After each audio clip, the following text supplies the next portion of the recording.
Tęsėme atvirą Lietuvos kultūrizmo ir fitneso čempionato apžvalgą. Studijoje su jumis Saulius Misevičius, šių varžybų pagrindinis organizatorius, ir aš pasitengsiu šiandien mūsų laidoje papasakoti apie kultūristų kategorijas, tai yra apie kultūristų startus.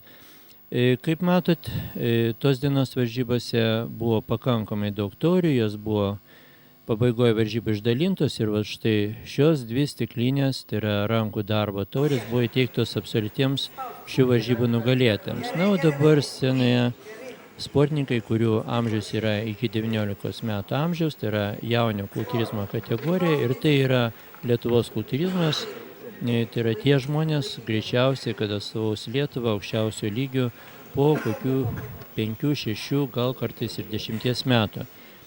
Reikėtų pažymėti tai, kad jaunio kultūrizmo kategorija buvo pakankamai gausi, sportininkai startavo absoliučioje kategorijoje, nebuvo skirstomi nei pagal ūgį, nei pagal svorį.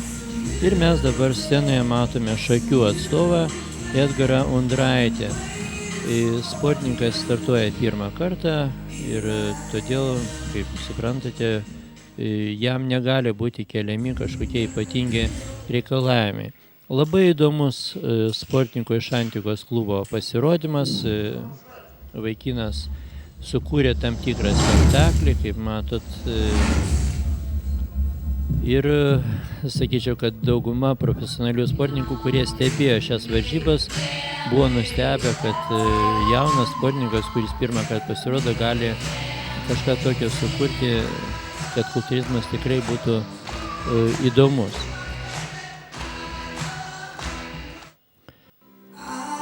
Na, džiugu tai, kad Kėdainiai atsigauna ir miestas, kuris kažkada turėjo puikias tradicijas kultūrizme, vėl iš naujo atgimsta, vėl sportininkai atstovauja šį miestą ir Eimutis Armanavičius, Vikondos liūtai iš Kėdainių šioje kategorijoje tapo 3, tai yra Kastyčio Gudavičiaus auklėtinis. Sportininkas taip pat startuoja pirmą kartą, norėtųsi, kad tai būtų ne paskutinis. Nors ten yra problemų tam tikrų su klubu ir manau, kad Kastytis sugebės įspręsti ir naujas klubas bus, ir sportininkai nebus išmesti į gatvę. Artur Merdienov, Gilys Šiauliai, Audronės ir Vidmantų Lukių auklėtinis, turintis tikrai išskirtinį formą, labai neblogą sportinį formą demonstravęs visą pavasario sezoną.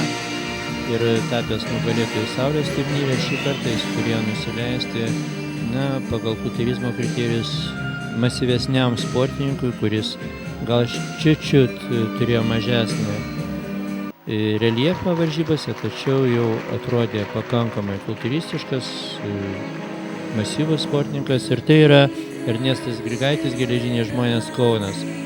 Vaikinui 17 metų, tačiau tai jo yra 3 sezonas, pradėjęs nuo 7 vietos, jis pamažu kilo į viršų ir dabar tapo čempionu. Ernestas Grigaitis buvo pakviestas į Lietuvos rinktinę, vyko į VP Europos čempionatą ir ten iškovojo 6 vietą, kovodamas su sportininkais, kuriems yra iki 23. Lietuvos asociacija daro tokius dalykus, tai kad jaunio amžiaus kategorijos sportininkam, čempionam yra suteikiama galimybė atstovauti jaunimo kategoriją, nors paprastai tokios amžiaus grupės tarptautinėse varžybose nėra. O tas žingsnis yra paskatinama tom, kad ateityje mes turėtume gerų sportininkų, jie turėtų stimulą. Ir šią kategoriją apdovanoja Vytautas Lučinskas, tai yra Miss ir Misteris Baltijos turnyro įkūrėjas ir pastovus organizatorius. Dabar mes keliamės į vyresnių vaikinų grupę, tai yra sportininkai, kurių amžius yra iki 22 metų amžiaus, ir matome 5 vietos laimėtoją. Tai yra Tomaš Paukštelo, sportininkas iš Vilniaus, atstovavęs Forma klubą. Arnas Kvesauskas, jaunio amžiaus kategorijose šiam sportininkui tikrai labai gerai sekėsi, jis yra tapęs 2 kartus Lietuvos jaunių čempionų, o jaunime kol kas jam užkerta kelią šiek tiek masyvesni sportininkai, nors vaikinas turi tikrai labai puikias proporcijas, tą jis įrodė startuodamas pasaulio fitneso čempionate ir ten, kur proporcijos vaidina ypatingą reikšmę, jisai buvo antras. Tai buvo Arnas Pasauskas, Geležiniai žmonės. Edvinas Lukys, Gili Šiauliai, jį treniruoja Audronė ir Vidmantas Lukiai. Taip pat pastovus Arno priešininkas ir vaikinas vyko į VABA Europos čempionatą Portugalijoje, ten iškovojo antrą vietą jaunimo kultūrizmo kategorijoje. Na, sportininkui galbūt reikėtų šiek tiek daugiau padirbėti prie apatinės kūno dalies, o taip jo rankos iš priekio vaikinas tikrai atrodo gerai ir plius viso to puikiai atlieka laisvą programą. Piotras Ševčenko praeitais metais iškovojęs jaunimo kultūrizmo kategorijoje pirmą vietą, šį kartą turėjo tenkintis antrąją, pralaimėjo savo bendraklubiui Ignui Vaišnarui. Labai nedaug pritruko, kad šie abu sportininkai galėtų vykti tarptautinės varžybas, tačiau vis tik tai po ilgų svarstymų Piotras Ševčenko liko namuose, o į VPF Europos čempionatą išvyko Ignas Vaišnaras, kurį mes tuojaus ir pamatysim. Beje, jeigu kalbėti apie Piotrą, tai tikrai labai užsispyręs sportininkas, neturėjęs ypatingų gerų genetinių duomenų, dėka darbo pasiekęs tą rezultatą, kurį turi.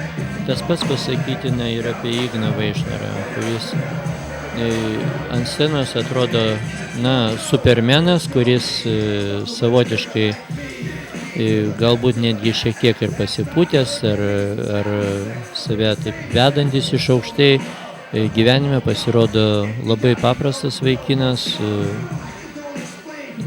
pakankamai kuklus kaip kultūristas ir jis tapo Lietuvos kultūrizmo jaunimo kategorijos čempionu. Kultūrizmo jaunimo kategorijos numeris. Tai yra Dariaus Lukoševičiaus auklėtiniai. Na, o scenoje mes matome tikrai visiems televizijos žiūrovams puikiai pažįstamą žmogų, Gediminą, kuris dalyvavo XXL konkurse, vedė ne vieną televizinę laidą ir jis yra Kauno Legendos restorano savininkas, kuris po varžybų, mes pamatysime ir laidoje, vaišino mūsų sportininkus. Tai yra, ten vyko mūsų šventinis vakaras. Dabar scenoje yra Miss Figūra kategorijos atstovės, jų buvo netiek jau daug, per abi kategorijas susirinko tik tai 5 sportininkės, bet to viena sportininkė neišlaikęs varžybinės įtampos pasitraukė iš varžybų. Taigi, finaliniam pasirodyme mes matėm tik 4 sportininkės. Evelinė Valkauskienė, Geležiniai žmonės Kaunas. Ji tos dienos varžybose savo kategorijai buvo 4. Ir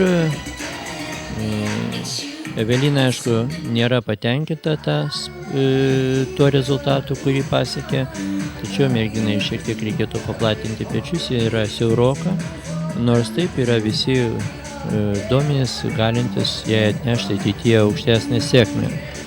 Ramunė Miliauskaitė, Gili Šiauliai, sportininkė kažkada yra dalyvavus jėgos varžybose, jėgos trikovės varžybose, tapus kelis kartus Lietuvos čempionė, pasirinko, gal sakykime, moteriai labiau patrauklę sporto šaką, fitnesą, ir ji tos dienos varžybose šioje kategorijoje buvo antra.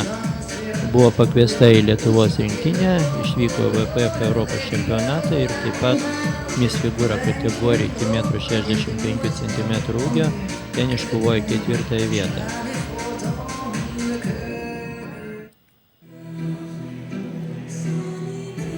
Mes matome sportininkę, kuri tapo čempionė, galbūt be konkurencijos čempionė, nes jai neatsirado priešininkų, tai yra aukštesnių figūrų, kurių ūgis yra virš 1,65 cm ūgio, tačiau Ramunė, manau, neturi dėl to jaustis kalta.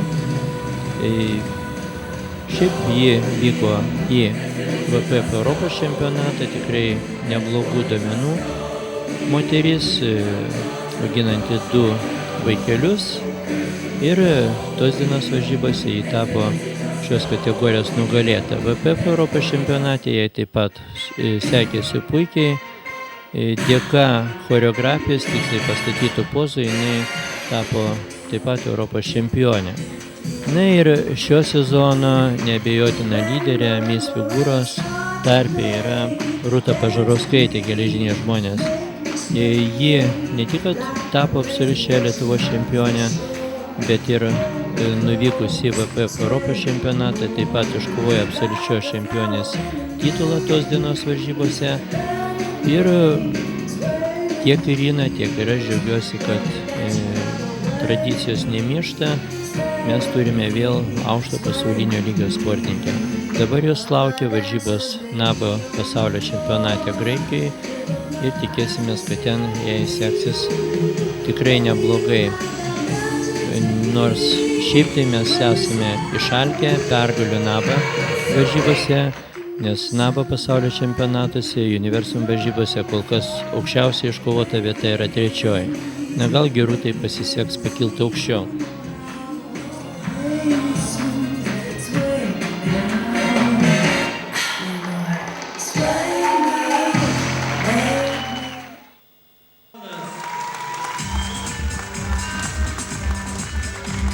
Na ir Rūta apdovanoja jos trenerė Irina Misevičienė, kuri ne tik įteikė varžybų organizatorių prizą, bet ir nuo savęs pridėta savo rankų darbo prizą.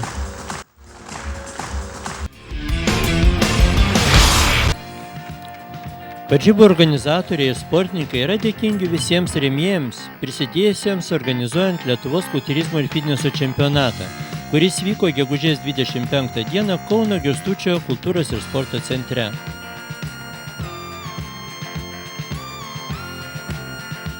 Generaliniai rėmėjai: vaizdo, garso ir buitinės technikos parduotuvė Elex, maisto papildai Universal, pastovos rėmėjai: Autotoja, Toyota atstovai Lietuvoje, kūno dizaino studija Geležiniai žmonės.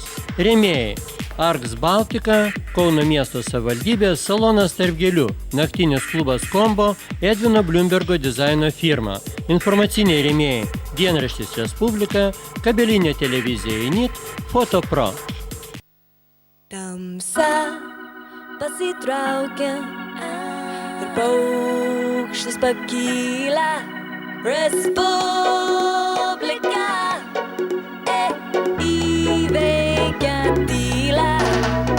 Už tave ir už draugus, lari virš nakties šviesų.